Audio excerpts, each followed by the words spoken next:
A woman tells her daughter that she would stay with her ancestor. Granny then opens the door and meets the three.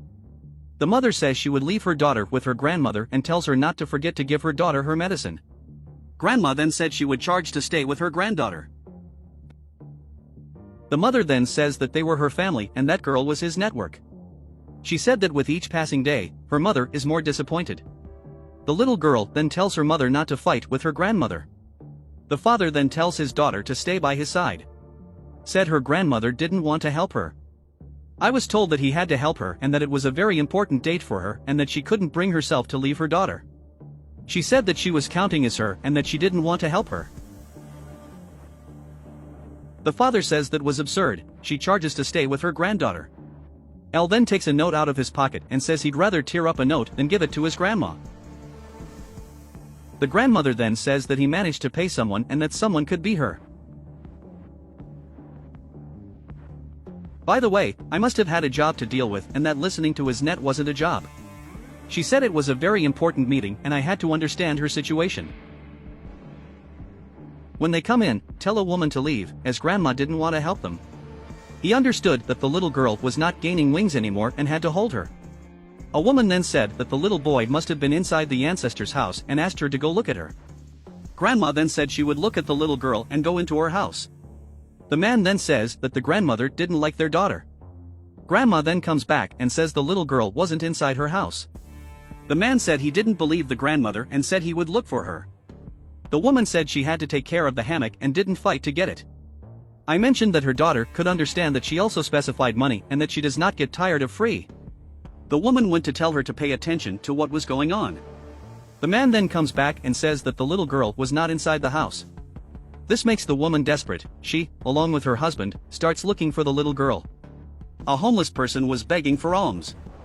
The little girl then arrives and asks what he was doing there. He said he was working and the little girl asks what kind of work he does.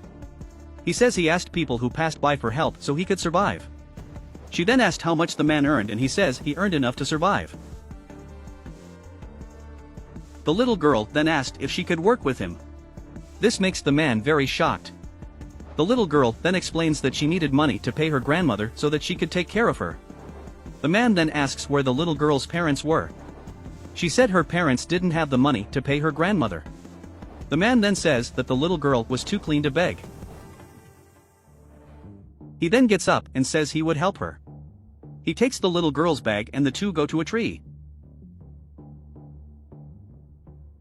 The man then takes some dirt and starts to rub it on the little girl's face.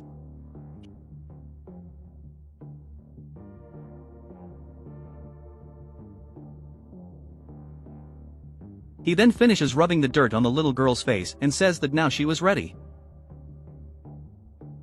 The little girl told him to wait a bit, because she had an idea. She then takes a piece of paper, climbs on the man's shoulders and the two start asking for help. She keeps begging people for alms. Meanwhile, the mother was desperate, telling a police officer to help her, as her daughter was gone. The man then said that they really needed to find their daughter.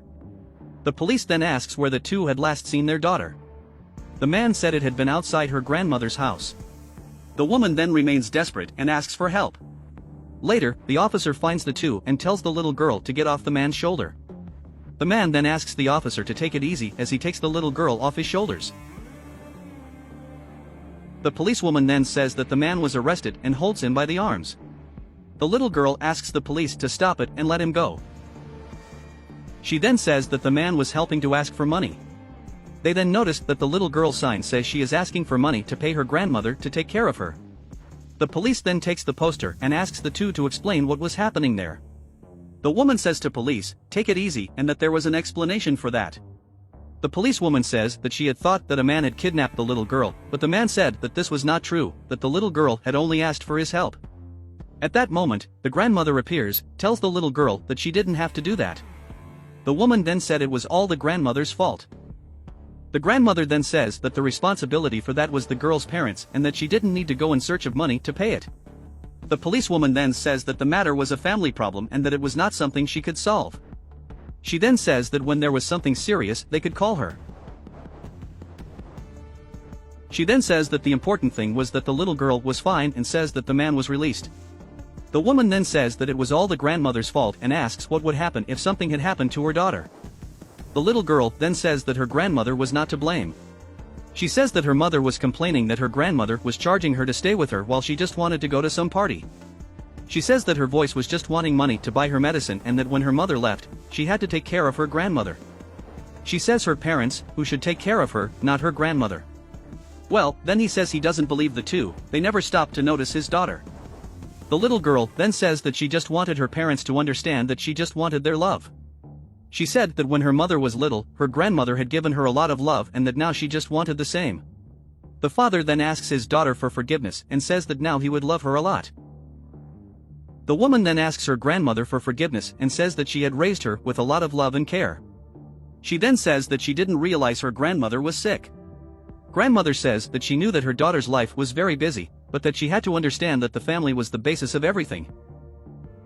The woman then asks her mother for forgiveness, saying that she would do everything possible to help her. They all then hug each other.